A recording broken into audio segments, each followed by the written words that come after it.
Potato Project, or IHartHarvest. What's the story with that? I heard about it maybe 3 years ago. Somebody said, well, my sister said, I'm going to go harvest potatoes. I said, what? She said, well, it's the Potato Project. And then I've heard about it 2 or 3 more times, and I thought, I need to get to the bottom of this. And that's where I found you, Walt Zawaski. Hi, Walt. Good morning, good afternoon, and good day. All of those things, absolutely. So I came to you through like 3 different emails, and somebody finally said, you need to talk to Walt. So this is your brainchild, the Potato Project and IHartHarvest? Yes. My bride, Linda, who's a diaconal minister, and myself, we sat around and we talked about this and said, we can do something. And you were going to ask what? No, wait. I want to go back to the day, Walt, when you were sitting on the sofa watching the television. Well, it was in the fall of 2009. I was sitting in my easy chair watching a little television, looking for a good sports game. There was nothing good on. The Eagles weren't on, just the Jets. We're not going to do that. So we changed over to the news, and I was watching CNN.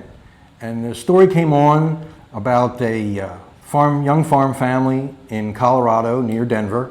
They had a successful season, and they had more potatoes and carrots unharvested that they weren't going to dig up and sell. And they had seen in the news as well that there were difficult economic times for folks. So they decided for a few weekends, they put an ad in the Denver Post and offer what was left in their fields that people come and dig up and could take home if they were hungry and needy. So they figured they would be able to do this a few weekends, and the first weekend, according to the report, almost 20,000 people arrived at their farm. 20,000? 20,000. There was a backup of cars. The sheriff's department had to come out and restore order, and instead of it going a couple of weekends, everything was gone in 2 hours. Wow. The interview of the farm family, they knew that there were difficult times from what they had heard, but they didn't think it was that difficult. Right. And I had seen this report, and I knew that we had 1.5 acres in our backyard that we weren't using anymore. So we talked it over, my wife and I, and we decided that we could try to do something. So in the spring of 2009, we purchased some seed potatoes.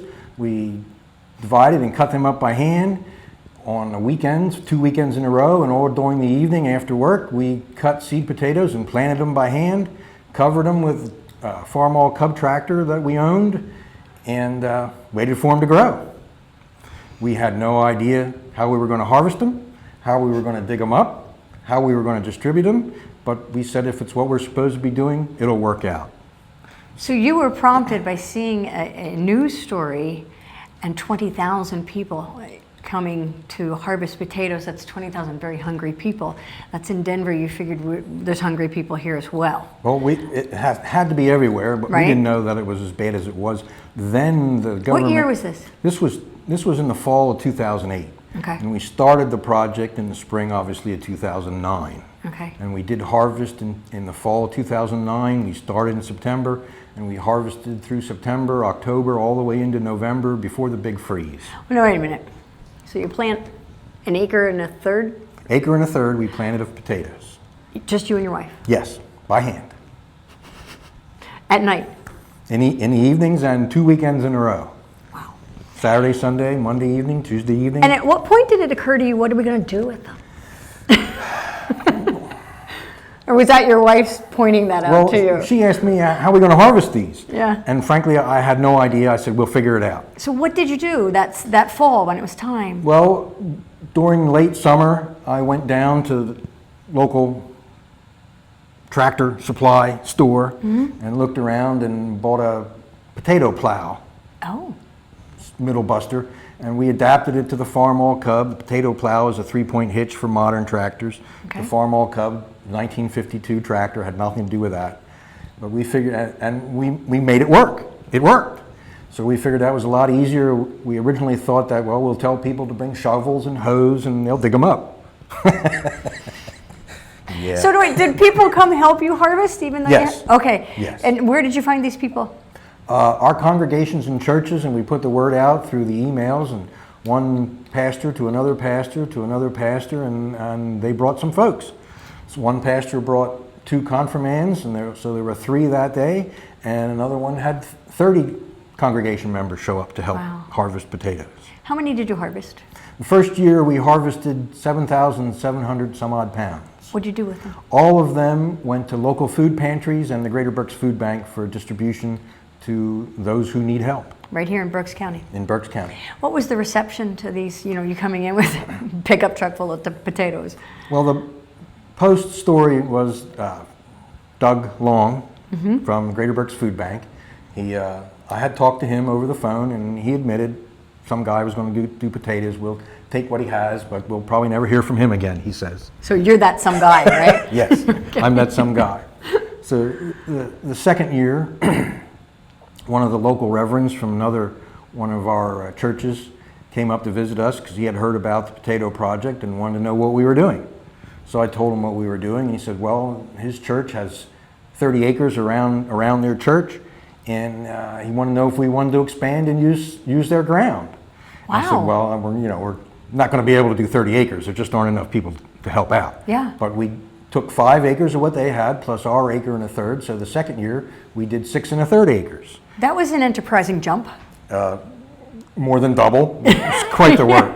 But at least we had some kind of method, and we didn't know if we were going to be able to harvest them all, because 6 1/2 acres of potatoes is a lot of potatoes, or 6 1/3 acres. And we did 28,000 pounds, and we completed Wow. harvest in the second year. The third year we did it again. The third year we doubled in size from 6 1/3 to 12 1/2 acres. We almost doubled in size to 22 acres the next year. And this year, in our 7th year, we're almost 40 acres, just short of 40 acres. 40 acres. Now And where are you getting the land? People are just coming forth and saying, hey, I have some land here, and would you till it? Exactly. We do not have a farm. All the land is donated. All the equipment and the funds to do this come in donations. All Wow. the time is in donations. We are a 501(c)(3) now. There are no salaries. My time is donated. In a year, I put in about 35 hours a week on average, with nothing to do in January and February and July.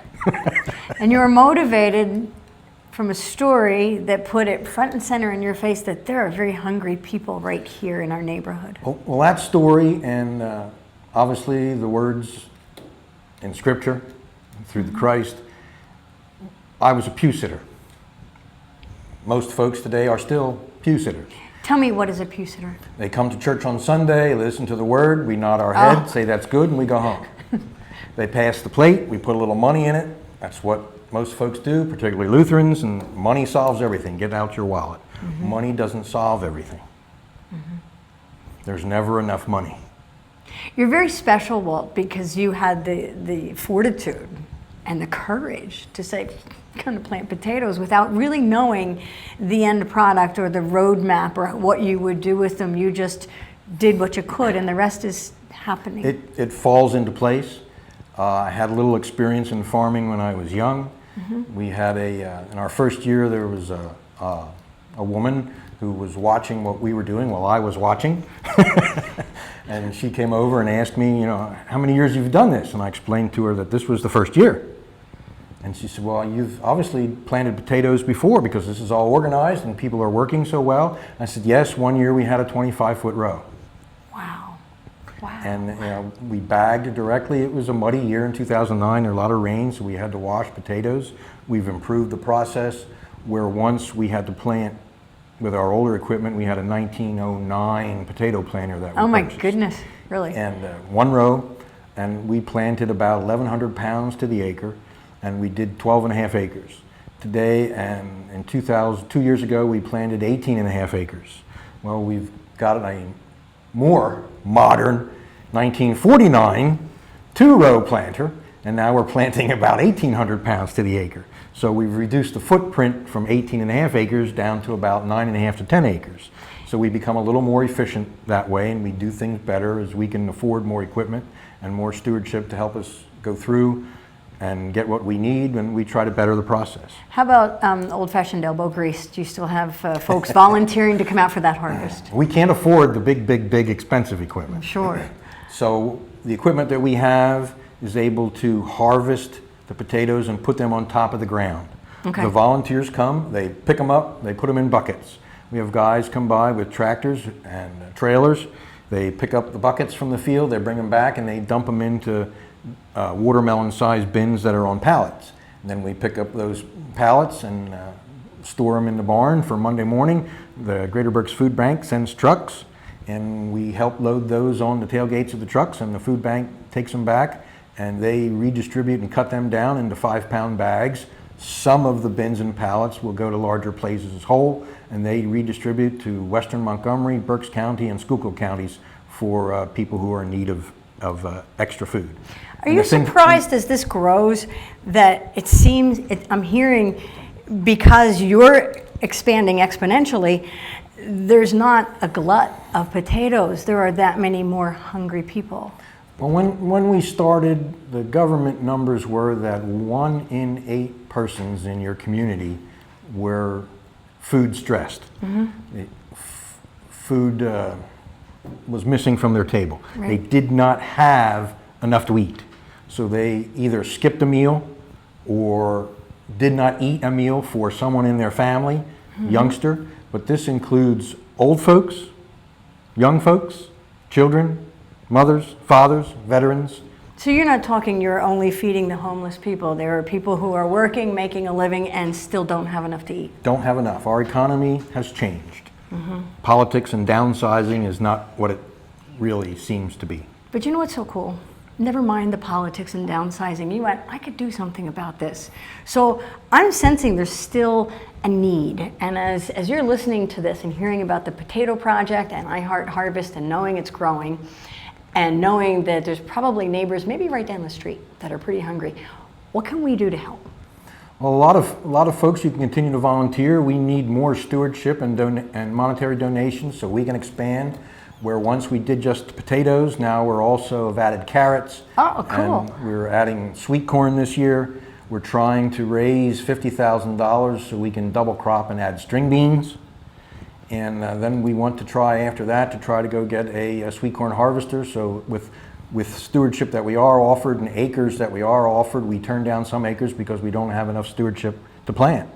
So by stewardship, you mean you need donations, equipment, harvesters, or just cash donations so you can get the appropriate equipment to do the job? Correct. If we can't get the equipment donated, we need cash to buy the equipment. We're not buying new equipment. It's like I say, our Right. newest planter is 1949. Wow.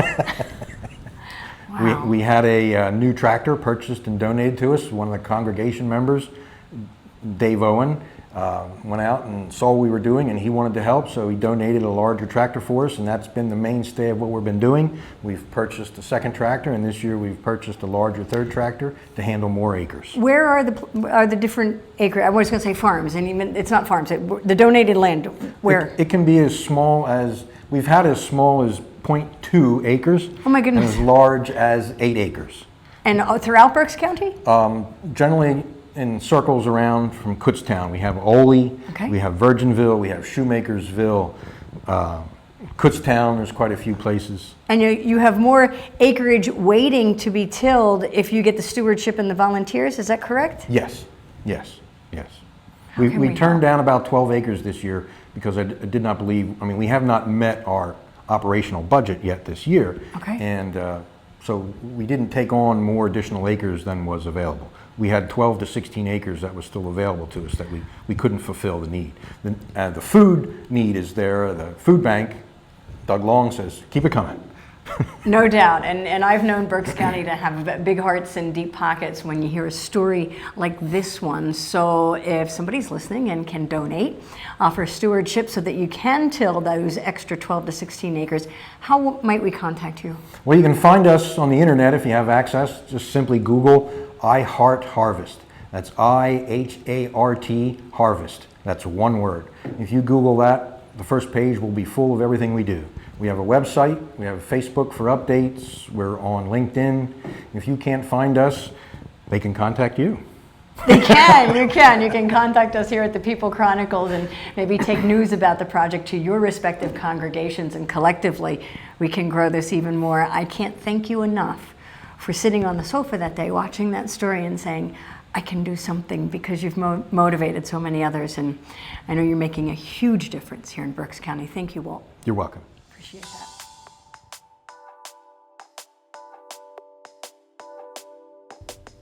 name, YM Missing Family Restaurant, means just that, a place to take your family. We offer breakfast buffets Saturdays and Sundays from 8 a.m. Our lunch specials start at only $6.99. Our soup and salad bar offers over 50 items, and our dinner specials start at $9.99. Need a place for that special occasion? Our banquet room can comfortably seat up to 200 guests. At YM Missing Family Restaurant, we never stop cooking for you.